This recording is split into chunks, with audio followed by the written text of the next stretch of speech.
All right, so more Toei Ranger news today. First up, minor update on the Mayagate situation.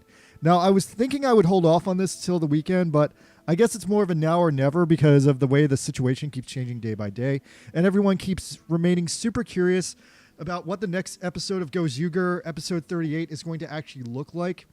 So apparently last year's Boom Boonger is running on TV Asahi's satellite channel on a rerun stream at, I guess, Sunday night. In a pretty interesting oversight, yesterday after this week's rerun episode aired, they aired the original unedited preview for Go Zooger 38 that was redacted from the Butcher No Maya cut of 37. And it's a pretty shocking lost media reveal because it pretty much confirms that Sumino was definitely going to be the lead character. She was going to reach her full power. She was going to get a new gold armor. And that all looks really interesting. So I guess we get to see a little bit of that in action because since TV Asahi leaked it, it's kind of everywhere with people sharing it and being like, oh my God, lost media. Now, there is no hint for the preview that she was definitely leaving in the episode, as the conspiracy theorists are theorizing, but it is fascinating that now we know for sure she was supposed to be there. So if the episode is fully deleted, it should be more obvious what should have been there versus what we're actually going to get for the final 38. Anyway, there's still a big chance that they'll combine multiple episodes together, which will make it even harder to tell what they changed. And probably going forward, the next episode will probably be better edited than 37 was, which seems like it was a rush job done in under 12 hours. Now, beyond that, there's been a minor focus on the way the scandal has spread internationally, with many people, many different countries all coming out in support of Maya, which is ironic because in Japan, people are very much against Maya. And there was even a report that said more people have heard of Maya Imamori after the scandal than they would have heard of Go Zooger if Go Zooger had just run all its episodes as normal. On the flip side now, people are also moving on that if Maya hasn't been canceled for racism because she's Filipino, she's also being canceled as a form of sexism because now people are singling out various other Japanese actors who have committed crimes far worse than her, but are still working in the action industry in prominent roles. So yeah, it just goes to show that there's a double standard for women, and it's not fair. Now, I know that she's most likely been blacklisted over the whole affair scandal, and that still remains a rumor unproven at this time. But it's still hard to say that if you consider the facts that she was a minor who made it with a 40-year-old married man, why are you all ganging up and blaming the minor? Why are you acting like she's not the victim here? Like, did anything bad happen to the 40-year-old man? Did he lose his TV show? It seems like no one's giving a shit about what the old man did, so let me know if I'm missing something there, but it just seems to be another example of sexism. Finally, the last tangent on Mayagate. There's a final tangent of the conspiracy theory, lost media theory, that maybe the show will be broadcast unedited in China or Taiwan, and people are wondering out loud if there's any chance anyone can get a hold of the unedited episode 37 and the future episodes. Yeah, Tiffany's chiming in that people have no idea how the DVD release is going to go down, which is also crazy. As far as I'm concerned, they could go as far as airing Maya out of the already aired reruns and just completely re-airing the entire show, which will look insane. So yeah, that's causing people to panic. This show and its related movies will never get released on home media. And yeah, everyone's saying that they're going to have to probably pirate the show because the original version of it with Sumino in it will probably become lost media. So it's a big, crazy scenario of what's actually going on. And Go Zooger is just becoming a bigger and bigger lost media disaster day by day, week by week. And it's kind of like a train wreck I can't look away from because I've never seen anything handled this bad ever. I feel like even in American cases of cancel culture, they just AI and a different actor, but this is crazy what they're trying to act like she never existed. Okay, that's all I have to say about Sumino. The Sumino portion of the show is ended.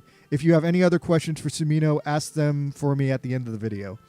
All right, so moving on from Maya, as mad as I still am about Toei, there's even more Toei news we have to discuss today because over the weekend with the whole Maya drama playing out, they finally clarified what the apparent end of Super Sentai is actually going to look like, and that is too big of news to ignore, especially with people asking me to cover that the most according to my daily poll.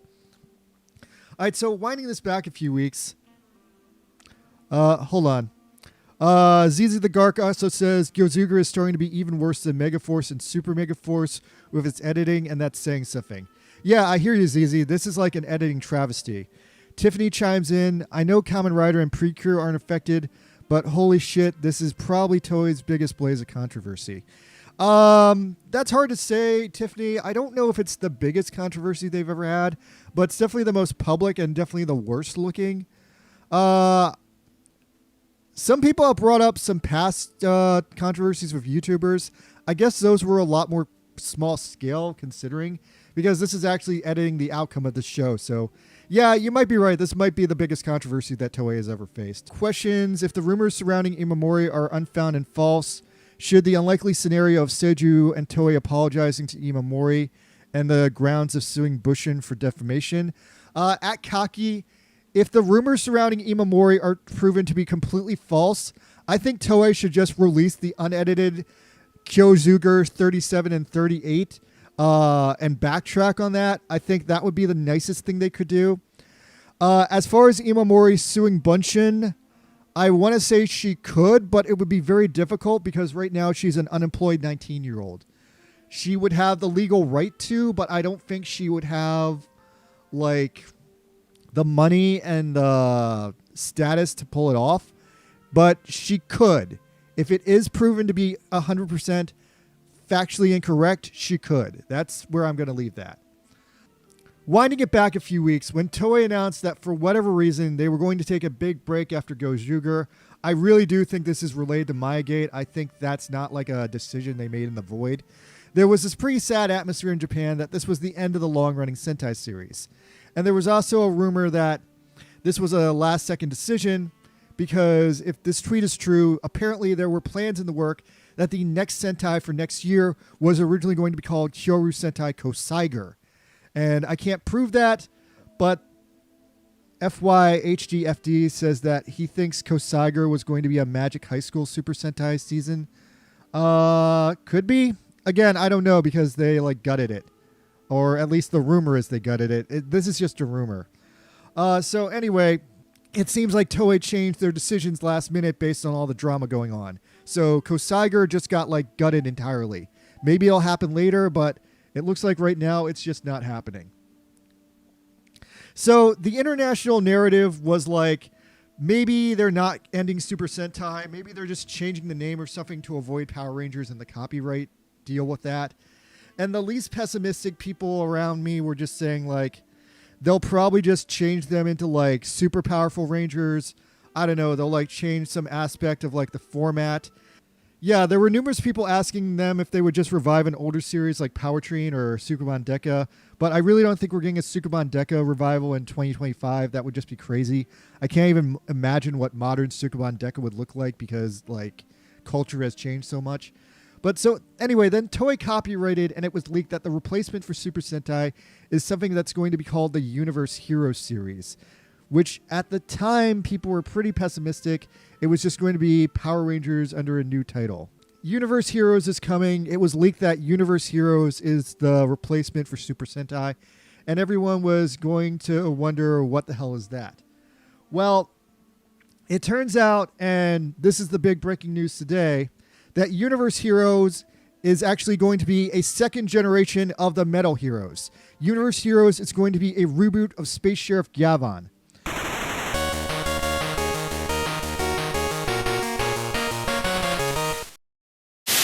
この番組はヨランのスポンサーの提供でお送りします。So yeah, it's a second generation of the Metal Heroes franchise. VR Troopers to boil it down if you're American. And it seems that of all things, Super Sentai is going to be replaced by the return of Space Sheriff Gavon. All right, everybody, it's Gavon. Say goodbye to your tears, say hello to bravery, because Space Sheriff Gavon is coming back. And yeah, ZZ is chiming in that Metalder was amazing. So yeah, there's this big article here that LiveDoor dropped today that the replacement for Super Sentai is going to be Space Sheriff Gavon, some sort of spiritual successor to Gavon. So me personally, I'm a huge Gavon fan, so I'm excited about this. Couple of things about this work for me. The Space Sheriff series, the 80s Metal Hero series, they were all pretty peak Toku to me. It had like the rawness of the 70s Toku, but they were much better shot. They were much better special effects. And I love that, especially with Sharavan and Shider, they went to some truly surreal places. I've been watching Kamen Rider Zets this year. Zets has been really amazing for its own surreal, dreamlike visuals, and a remake of Gavan with modern special effects. Just me personally, as a fan of the Metal Heroes series, I think that would be peak. So, back to the classic Metal Heroes series. A couple of years back, there were some short attempts to revive the Metal Heroes with like a series of movies about the next generation of Metal Heroes. I want to say one or two of these were okay, but I felt like overall the remakes didn't work because they felt overall more faker than the 80s Metal Heroes. And since they were just short standalone movies, they were quickly forgotten. Despite Gavan showing up in like the Power Rangers to like fight them twice as Captain Chaku or for whatever reason. It's ironic that this is happening because the whole reason we even had Metal Heroes in the 80s was due to Kamen Rider ending and leaving a void behind. Happened after Kamen Rider fizzled out after Super 1 and Z-Cross.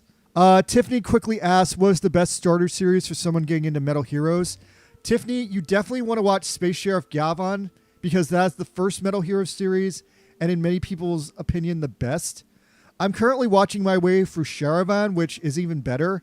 And then Shider is the third one that's really surreal. Tiffany is still trying to wrap their heads around this. I will check Gavan. Didn't Gavan have a female character that had a big role and became famous because of how pretty she was?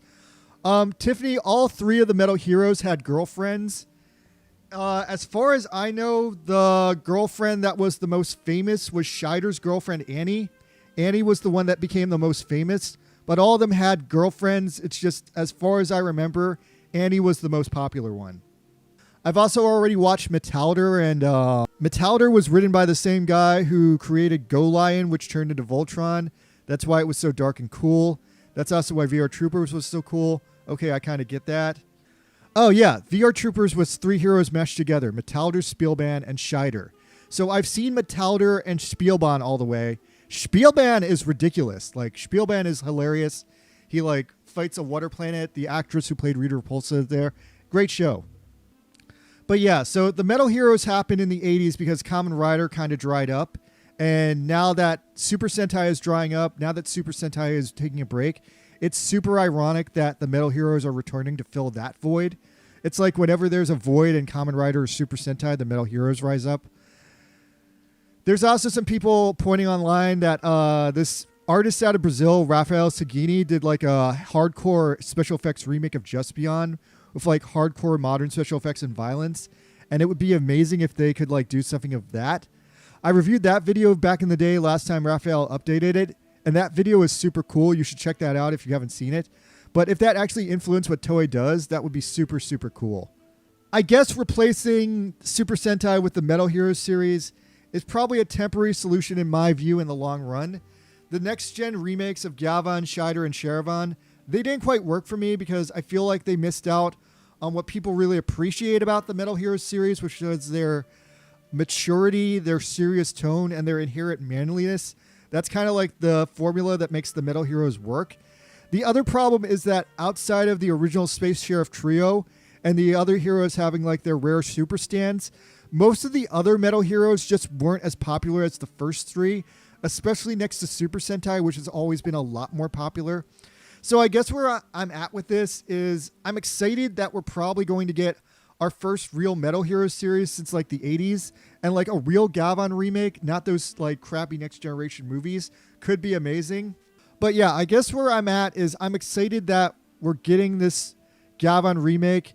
As bad as Toei's been lately, I'm hoping they don't screw it up. I'm hoping it's just a good show, and it's crazy they're pivoting to this. They can release Space Sheriff Gavan internationally, and they can't release Super Sentai internationally because they're still trapped under the draconian Power Rangers contract with Hasbro and everything.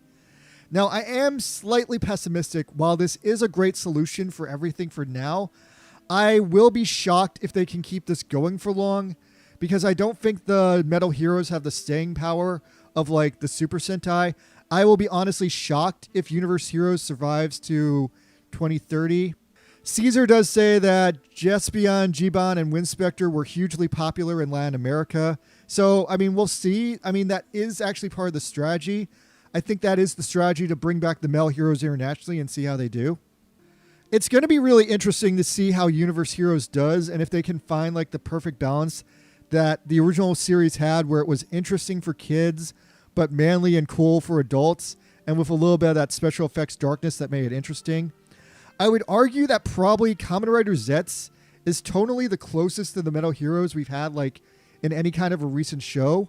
It still has that like recent Kamen Rider vibe, but the main difference I would say between Kamen Rider Zets and the Metal Heroes of the 80s is while Zets is still using toy gadgets like most of the Heisei and Millennium Riders, and at the end of the day, he's technically still a teenager, his Agent 7 dream persona does sort of fulfill that manly archetype. ZZ is kind of wondering if Universe Heroes can still get big.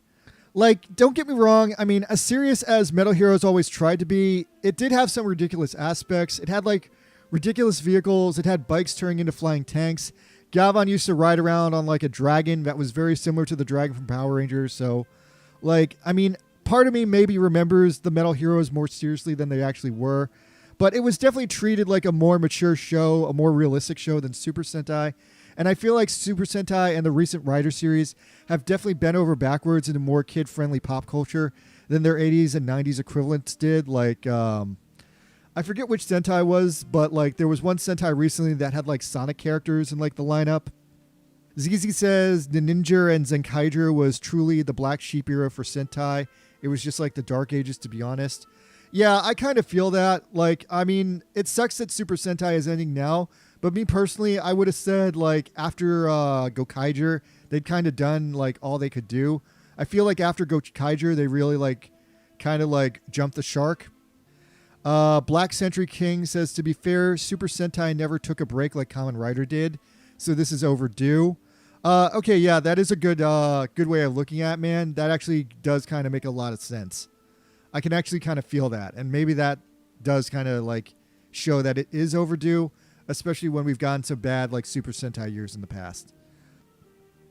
I feel like bringing back the Metal Heroes series is like the right call for right now, because if they can update it with modern VFX and it has that darker tone that the 80s and 90s shows did, I'm really curious if the Universe Heroes could pull that off and be amazing. Alexander says that the episode where Giban died made people cry in Brazil. Yeah, that's what I mean, man. Like in the Metal Heroes series, they weren't like afraid to kill people, and that's like what made those shows interesting. So yeah, Tiffany says, I'm really curious on what Toei is going to do when Universe Heroes ends. In my opinion, they'll probably just bring Super Sentai back if Universe Heroes fails. But for right now, it's the solution to the problem. Now, anyway, I'm a huge Space Sheriff fan, so I'm personally very happy about this. The reaction, though, is not being taken completely positive with people online. I've seen a few people collectively lose their shit upon the realization that Super Sentai is finally really over after all this. Yeah, as of now, it feels like Super Sentai is finally really over, maybe forever, especially after this weekend and the shadow of the Mayagate travesty. Super Sentai seems to be ending on the worst possible terms. Other people are losing their shit because they just wanted another Sentai show. They didn't want the return of the Metal Heroes or anything like that. So for those people who really wanted more Sentai, this is like a worst case scenario. But I mean, all the same, even if they eventually gave us a Metal Heroes show with like 5 different characters, I just don't think that's exactly the same as Super Sentai. So we're definitely losing something here. I'm at least glad if there is going to be a new Metal Heroes show. Hopefully it's not going to be mid, and hopefully that gives me some time to like catch up on my Super Sentai backlog. I still need to watch all 85 episodes of Hiatus Sentai Go Ranger. So, okay, that's basically where we're at, guys. Kaki says, will Toei look on past tokusatsu entais like Beat Fighter Kabuto and Unknown Entrails to fill the Universe Heroes and Super Sentai gap for the global audience? That's entirely possible, Kaki. I'm not sure that they will, but they definitely could. We don't know for sure if Universe Heroes is going to be exactly the Metal Heroes. It does seem that from the Live Door article that they're planning to make it very tonally similar to Gavon, but we don't know for a fact that it is going to be a remake of Gavon. It could be something completely different. Like the common factor for the Metal Heroes was just most of them were for space and all of them had metal armor. But like they could do like a different like series where an alien comes to space. They're not like beholden to the Metal Heroes archetype. And I think the fact they did change the name to Universe Heroes means that they're planning to change something. They're not just doing more Metal Heroes. I think it would have had more of an impact if they just said they were doing more Metal Heroes, but they specifically said that they're doing something different, so I feel like that means something. Tiffany says, how do you feel if they decide to make original Metal Heroes instead of remaking Gavon? I think the plan right now is that they're going to do both, but they're going to remake Gavon first. I think after the Gavon remake, maybe they'll do Shider and Sharavan, but after that, they'll probably be forced to make something original. Maybe they'll be forced to make something original sooner than that. But it's hard to say because I personally think a couple of the Metal Hero series are kind of mid. And if that happens, I'll just go back to watching reruns of Super Sentai. But I think there is a very real chance that Universe Heroes will only last like maybe 5 years before it runs out of steam and they have to pivot back to Super Sentai. I just am hoping that with Super Sentai taking a break, maybe that will encourage Hasbro to release their contract. Like, anything could really happen. Like, with Super Sentai being over, we could eventually see like a localization of Gojuger through some other means. So it's hard to say exactly what Toei does, but most of this is just the reaction to the fact that Hasbro has stopped adapting Super Sentai as Power Rangers, and they're not sure how to handle that. All right, I think that's everything I've said. Thanks for watching this video. I was me and Buster Green. See you on the flip side. Peace out, everybody.